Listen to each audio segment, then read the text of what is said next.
अस्सलाम वालेकुम। Second year कल हमारा मौजू था जज़ायर हवाई। मतलब ये सफ़रनामा है बेगम अख्तर रियाज़ुद्दीन का, माखूज़ है धनक पर कदम। तो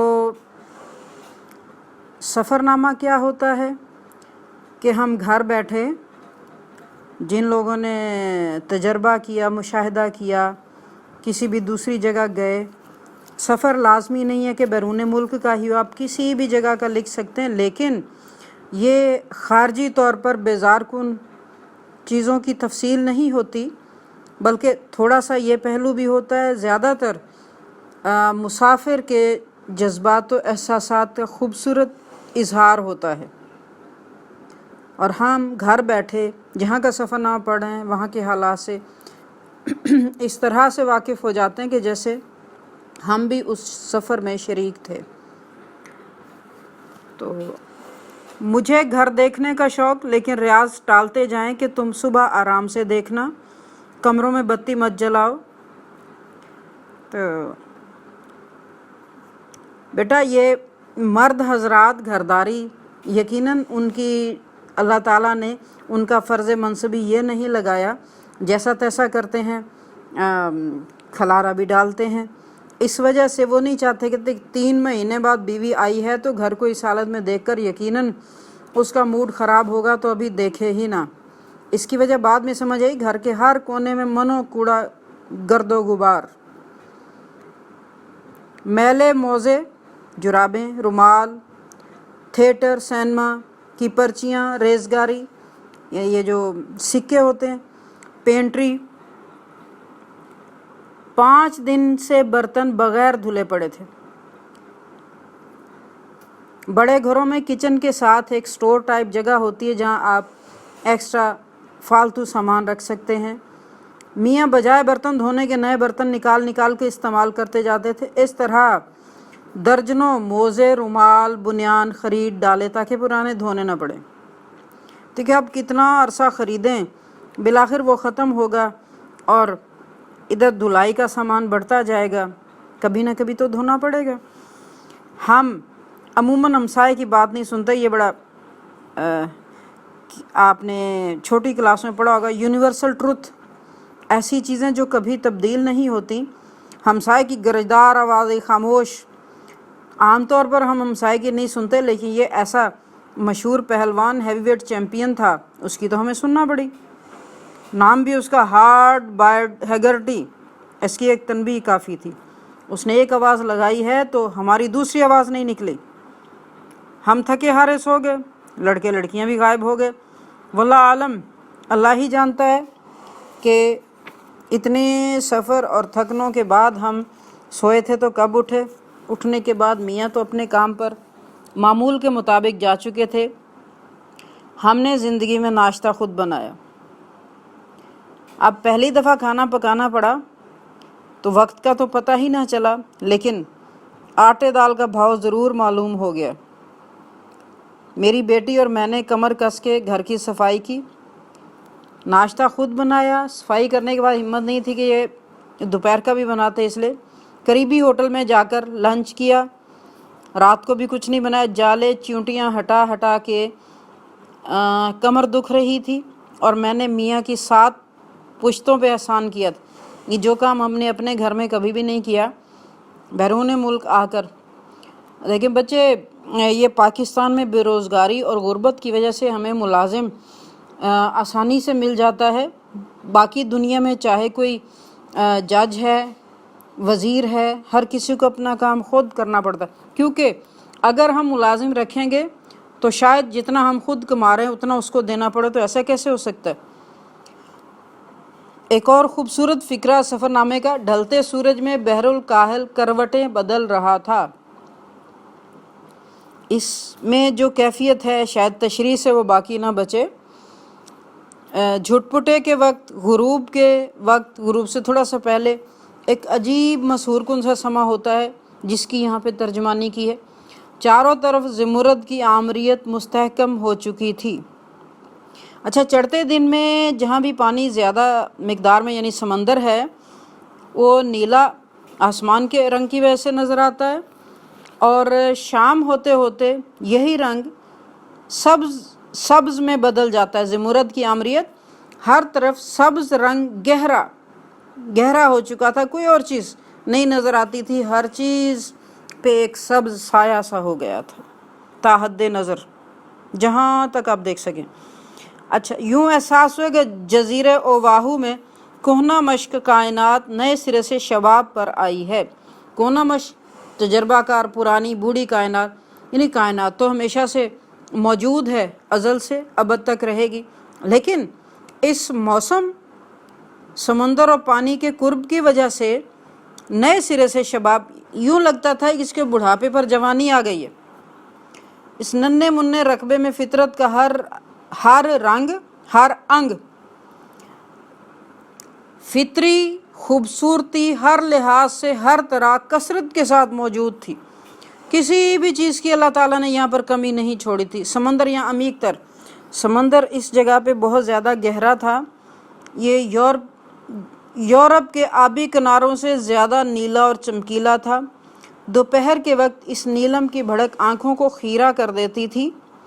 मैंने विजदानी हुस्न में डूबे साहिल बहुत कम देखे इस तरह से। नीलम की भड़क, जैसे आपको बताया कि दिन में आसमान के अक्स की वजह से पानी में नीलाहट होती है, तो ये नीलाहट चूँकि धूप और सूरज की मौजूदगी में थी, आँखें चुंधिया रही थी। विजदानी हुस्न, ये जिसको महसूस किया जा सकता है देखने से ज़्यादा। यहाँ के कोहसारों यानी पहाड़ी सिलसिलों ने जज़ीरे के गोल चेहरे को एक नया ज़ाविया बख्शा। अब आप देखें, जज़ीरे पानी के अंदर होते हैं और ज़्यादातर गोलाई माइल शक्ल ही होती है।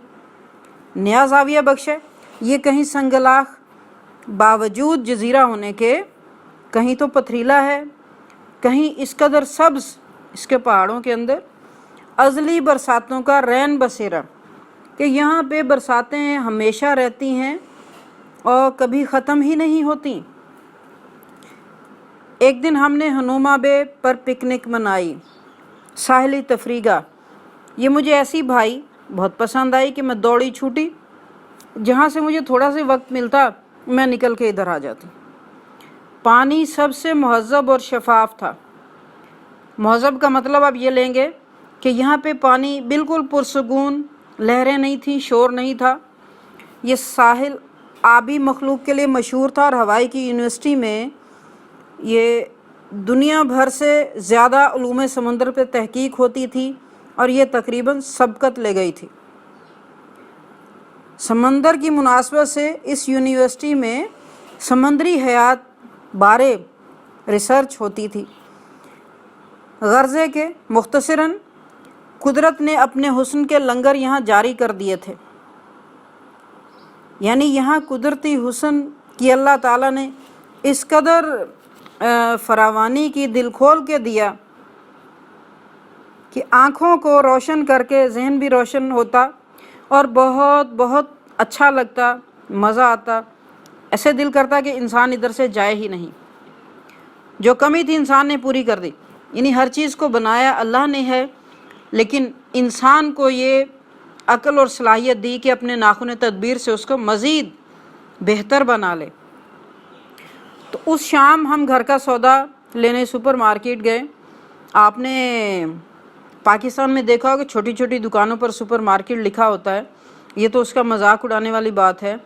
अब देखिए आपके सुपर मार्केट क्या होती है। बहुत से साहिबान इस इदारे को जानते हैं, लेकिन मेरी अपनी हमवतन बहनों से ये गुजारिश है, देखिए सुपर मार्केट अमेरिकन सरमायादारी का मुकम्मल मुजाहरा। इस एक फ़िक्रे में 3 बातें हैं, समझने की कोशिश कीजिए। अमेरिकन सरमायादारी का मुकम्मल मुजाहरा, अमेरिका के पास कितना ज़्यादा पैसा है वो लगा सकता है। अमेरिकन तर्ज़ हयात का बुनियादी किला। बच्चे, जो कौम, ये हमेशा से होता है, जो कौम हुक्मरान होती है उसी के नाजो अंदाज तमाम अफराद सीखना चाहते हैं और सीखते हैं, पसंदीदा होते हैं, यानी उसी की तहजीब थी यहाँ पर। इसकी लामहदूद افراد کا ذخار ذخیرے سے بھی بڑی چیز، ذخیروں کا ذخیرہ، لامحدود افراد۔ امریکہ کے پاس سب کچھ اتنا ہے کہ آپ اندازہ نہیں کر سکتے۔ یہ امریکہ کا نمائندہ ہے صرف۔ اچھا، میں یہ نہیں آپ کو بتا سکی، جزائر ہوائی جاپان میں ہیں، لیکن یہ امریکہ کے زیر انتظام ہے۔ اس وجہ سے آپ نے دیکھا کہ فلائٹ کے آنے میں 24 گھنٹے کا فرق تھا، جس سے غلط فہمی ہو گئی، اور اس کا ٹائم امریکہ والا ہے کیونکہ یہ امریکہ کا حصہ ہے کوسوں دور ہونے کے باوجود۔ تو میں دوبارہ بتا دوں، امریکن سرمایہ داری کا مکمل مظاہرہ، امریکہ کتنا کچھ پیسہ کہیں لگا سکتا ہے، یہ صرف اس کا نمائندہ ہے ایک دوسرے ملک کے اندر، اس کا ادارہ، خود امریکہ یہاں پہ نہیں ہے۔ امریکن طرز حیات کا بنیادی قلعہ، یعنی امریکی تہذیب یہاں پہ دکھائی دیتی ہے، کھانا، پہننا، رہنا، اس کی لامحدود افراد کا ذخار۔ امریکہ اگر سپر پاور ہے، اس کے ساتھ اس کے پاس ہر چیز، پیسہ، سامان اتنا زیادہ ہے کہ آپ کی اس کو دیکھ کر آنکھیں کھلی کی کھلی رہ جاتی ہیں، اور یہ اتنے ذخیرے ہیں، لگتا ہے کہ کبھی ختم نہیں ہوں گے، اور اس کی اس حیثیت میں، افراد میں، فراوانی میں کبھی فرق نہیں آئے گا۔ اچھا، اگلی بات اور دلچسپ ہے، سنیے۔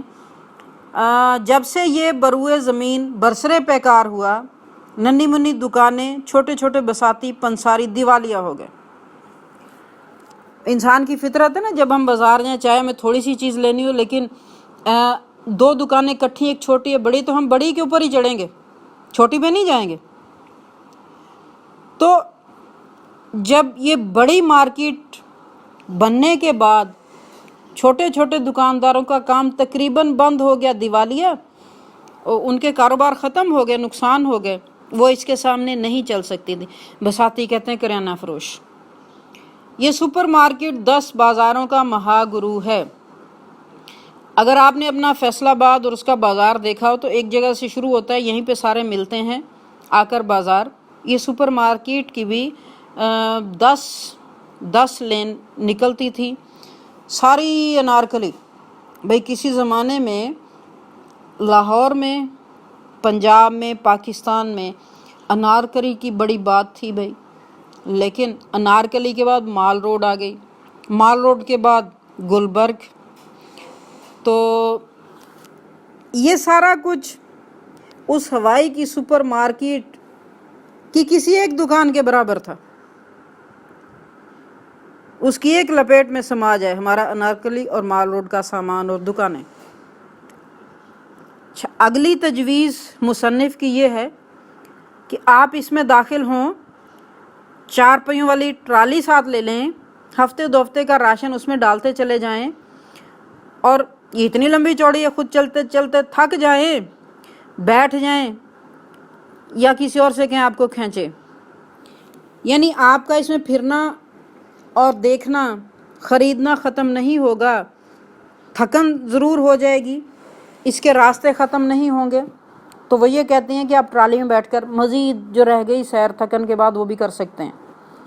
یہ آخری نصیحت میری اختراع، یعنی یہ بات میں نے خود گھڑی ہے کہ یقیناً آپ تھکیں گے اور چاہیں گے کہ بیٹھ جائیں، لیکن آپ کو یہ جو کچھ سائڈز پہ نظر آ رہا ہے بیٹھنے نہیں دے گا۔ در حقیقت سپر مارکیٹ شیطان کی آنت ہے، دل چاہتا ہے ٹرالی میں لٹک جائیں۔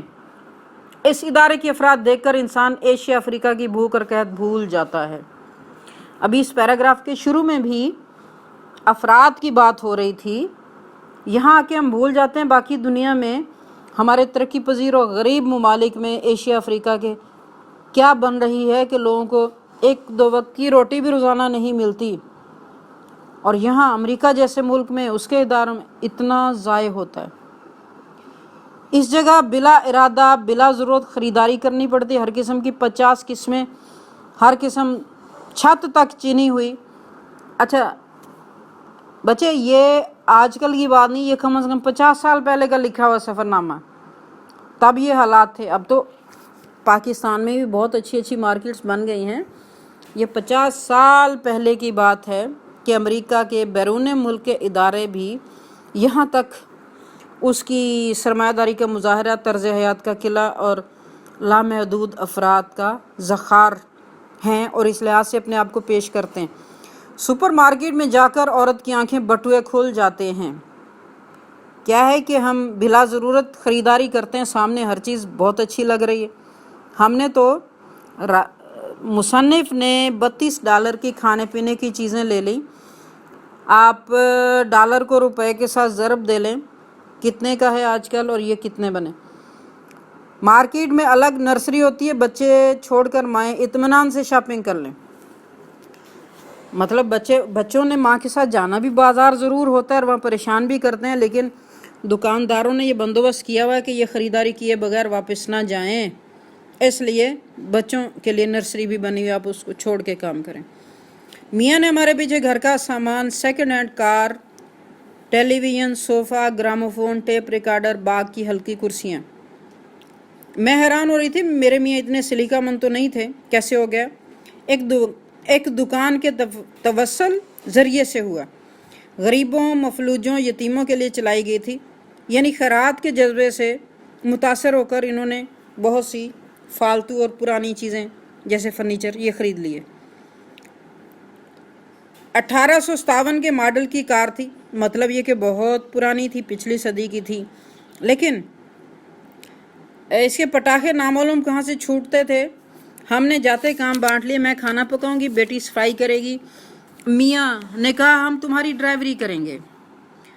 تو بیوی صاحبہ لاجواب ہو گئیں، کہتی ہیں کہ دوسرے ملک میں کار چلانا اور وہ بھی اس طرح کی ہو تو یہ مجھے مشکل تھا، میں نے اس کام کو نہیں ہاتھ میں لیا۔ اس کمبخت کے گیئر کدھر، بریک کدھر، بالکل بے سروپا، مطلب اس کا کوئی سر پاؤں ہی نہیں تھا، یہ اس کا سسٹم سمجھ ہی نہیں آتا تھا، مگر ہزاروں میل سیریں کیں، اس نے کبھی دھوکہ نہیں دیا، دغا۔ ٹی وی اس قسم کا تھا، کبھی ہماری پچھلی نسل کے لوگ جانتے ہیں، یہ خانپور کے اندر جب تک جمال الدین والی ٹی وی بوسٹر نہیں بنا تھا تو وہی جو اس میں درج ہے، کالے سفید ترمرے ناچتے رہتے تھے، بہت کم ٹی وی کی درست نشریات آتی تھیں، سکرین پر یہ کالے چٹے موجود رہتے تھے۔ اس کا کیا حل کیا جاتا تھا؟ 2 دھپ لگاؤ، گرم کمبل ڈالو تو یہ کچھ دیر صحیح چلتا تھا، پھر وہی سلسلہ شروع ہوتا تھا، دھموکے، تھپڑ، گرم پانی کی بوتل، یعنی جب تک ہمارا سگنل کا سلسلہ اور انتظام کافی اور درست نہیں تھا، ٹی وی صحیح طور پہ نہیں چلتا تھا، اور ہم خراب ہونے والی چیزوں کو ضرور تھپڑ مکہ لگا کے دیکھتے ہیں کہ شاید اسی طرح سے ٹھیک ہو جائے گی۔ یہ ہوائی کی زندگی کا ازدواجی رخ تھا، یعنی ایک بیوی بتا رہی ہے، ایک ماں بتا رہی ہے کہ وہ کس طرح سے اس کا گزر بسر ہو رہی ہے، ایک گھرہستن ماں، گھر چلانے والی۔ تو یہ ماں اور بیوی بیک وقت، اب اس کا دوسرا ذہنی روحانی پہلو دیکھیے، اگلے 2 دن کا کھانا اکٹھا پکا کر فریج میں بھر کے آزادی کا سانس لیتی ہے، سیر پہ نکل جاتی ہے، لائبریریوں سے گود بھر بھر کے جزائر ہوائی بلکہ سارے بحر الکاہل کے جزائر پر کتابیں لاتی، آہستہ آہستہ لوگوں سے ملاقات، پروفیسروں سے گفتگو، سیاحوں اور طلباء سے میل جول، بہت اچھا وقت گزرا۔ ہنولولو کے مختلف مدارج ابھرنے شروع ہو گئے، درجہ کی جمع مدارج، یعنی وہ بظاہر 1-2 دن جانے والے کو جو اوپر سے سمجھ نہیں آتی، وہاں کے لوگوں کے درمیان وقت گزار کے، وہاں کی کتابیں پڑھ کے، یہ بیٹا ایک اچھا طریقہ ہوتا ہے، کہیں بھی ہم نئی جگہ جا رہے ہیں اس کے متعلق لٹریچر کو گھنگال لیا جائے تو آپ کو اجنبیت نہیں ہوگی، اور بہت کچھ آپ کو پہلے معلوم ہونے کی وجہ سے آپ کی اس میں دلچسپی بڑھ جائے گی۔ تو کیا کہتی ہیں مصنف؟ اس کی ہمہ گوں زندگی کی چاشنی کا چسکا لگ گیا۔ ہوائی میں امریکہ کی فیڈرل حکومت نے عظیم الشان مرکز کھولا ہے، ایسٹ ویسٹ سینٹر، اس کا ذکر پہلے آ چکا ہے۔ یہاں مشرق و مغرب کے عالم مدعو کیے جاتے ہیں، سینئر اسکالر کہلاتے ہیں۔ $1200 کا وظیفہ ملتا ہے انہیں، ایک خاندان اس پیسوں میں ٹھاٹھ کر سکتا ہے۔ 10 مہینے یا سال کا کورس ہوتا ہے، آپ जो मर्जी करें, रिसर्च करें, तासरात कलम बंद करें, लिखें, कोई पाबंदी नहीं, इम्तहान नहीं, क्लास नहीं। मेरे मियाँ इस आज़ादी पर मगन थे, मतलब मज़े में थे। आरामदेह कमरा, टाइपराइटर। आजकल जो पोजीशन कंप्यूटर बल्कि लैपटॉप की है, उस वक्त ये चीज़ टाइपराइटर की थी। हर पढ़े लिखे बंदे के पास होता था और हर वक्त अपना ज़रूरी काम उससे किया जाता था। गुसल खाना, बेहतरीन लाइब्रेरी, सस्ता रेस्तोरां यानी होटल, इर्द गिर्द लड़के लड़कियां, आज़ादी की फ़ज़ा। अक्सर आलिम यानी इतने अच्छे माहौल में जहाँ किसी भी चीज़ की कमी नहीं है, वो तफरीही मूड में होते थे। लोग सिगरेट पी रहे होते थे, गपबाजी कर रहे होते थे, कोई शिकायत करने वाला नहीं, रिपोर्ट करने वाला नहीं। कोई स्टूडेंट यहाँ का या आलिम कुछ लिख जाए तो वो फ़ख्र से शाये करते थे, ना लिखें तो कोई मुआख़ज़ा नहीं। ईस्ट वेस्ट सेंटर और हवाई की यूनिवर्सिटी, ये दो इदारों का जिक्र है। इनमें अर्ज़ी कुर्बत थी, जोग्राफ़ी तौर पर ये आमने सामने करीब थे। अज़ली रिकाबत थी, दोनों में एक ही किस्म का काम हो रहा है। तो आप देखते हैं कि बंदों में भी, इदारों में भी जेलसी होती है, लेकिन ये रिकाबत सेहतमंद थी। दोनों अपने काम में आगे बढ़ना चाहते थे, अच्छे नताइज देना चाहते थे। अमेरिका के बेहतरीन प्रोफेसर और आला ज़हन, सर्दी गर्मी ने मौसमों की कैद नहीं है। 12 महीने वो लेक्चर देने के लिए यहाँ पे आते थे। और अमेरिका के अफराद का सबूत, लंबी लंबी कारें आदि तलबा की, आदि प्रोफेसरों की होती थी। मशरिक़ और मगरिब के मरकज़ का एक जापानी बाग इतना ईमान शिकन है कि अक्सर लाइब्रेरी जाते जाते उसमें घुस जाती। ईमान शिकन ये कि आपका इरादा तो किसी और तरफ का, इसकी खूबसूरती आपको मजबूर करके बिठा लेती है कि आप यहीं के हो जाते हैं। जज़ायर टहीटी के फूल, गार्डीनिया, जर चंबेली, कंवल, कच्चा कच्चा सब्ज़ा से क्या तस्वुर आता है? बहुत ही खूबसूरत ताज़ा सब्ज़ रंग, निढाल पानी, मतलब पानी में कोई हरकत नहीं, यूँ लगता थका हुआ है। उसमें रंगीन मछलियाँ, पुष्ट पर पिछली तरफ मुतनव्वो दरख्तों का ज़ख़ीरा, मुख्तलिफ़ किस्म के दरख्तों की उठान बाढ़ की तरह से थी। इस सेंटर के अलावा यूनिवर्सिटी का मीलों में फैला हुआ अहाता, ये बहुत एरिया वाइज ये लंबी चौड़ी थी। दीदा ज़ेब, सब्ज़ाज़ार, हर कदम पर गुल आवेज़ां रवशें, फूलों से लदी हुई क्यारियाँ, बतदरीज यानी मुसलसल बाड़ें, किनारी पे लगी हुई एक बूटी होती है। सबसे दिलपजीर अंसर, सबसे मुतासिर कुन बात, बैनुल अक़वामी तलबा का रब्त ज़ब्त, यानी पूरी दुनिया से जो मुसलमानों के अंदर जो बात हज के ज़रिए रखी गई है कि आप तमाम इलाकों से आने वाले लोगों की तहज़ीब से वाकिफ़ हों। तहज़ीब, खाना, पहनना और रहना, ये सारे जो हमारे काम है, ये इसको आप तहज़ीब या कल्चर कह लेंगे। बैनुल अक़वामी तलबा का रब्तो ज़ब्त, अमेरिका के इस इदारे में जनूबी बहरुल काहिल से लेकर Japan, Indonesia, Burma, Malaya, Philippine, Korea, Vietnam, Fiji के जज़ायर, Australia, Pakistan, Hindustan, Europe, America के नौजवान जोइंदगान इल्म के मुतलाशी, आप कह लें स्टूडेंट। ये माशरती तनव्वुर भी एक तालीमी हैसियत रखता था, यानी जहाँ जहाँ से लोग आए हैं, मुख्तलिफ़ तरीके, लिबास, खुराक, गुफ्तगू, हर चीज़ उनकी अलग अलग है, लेकिन वो इकट्ठे रह रहे हैं। इस मेल जोल से बहुत हमारे जहन और सोच में फराखी आती है। और ये चीज़ मुसन्निफ़ के मुताबिक इस हवाई की सबसे ज़्यादा खूबसूरत थी और ये बहुत अच्छा पहलू था। हमें सीखने को, जानने को बहुत कुछ मिलता है पढ़े बगैर भी।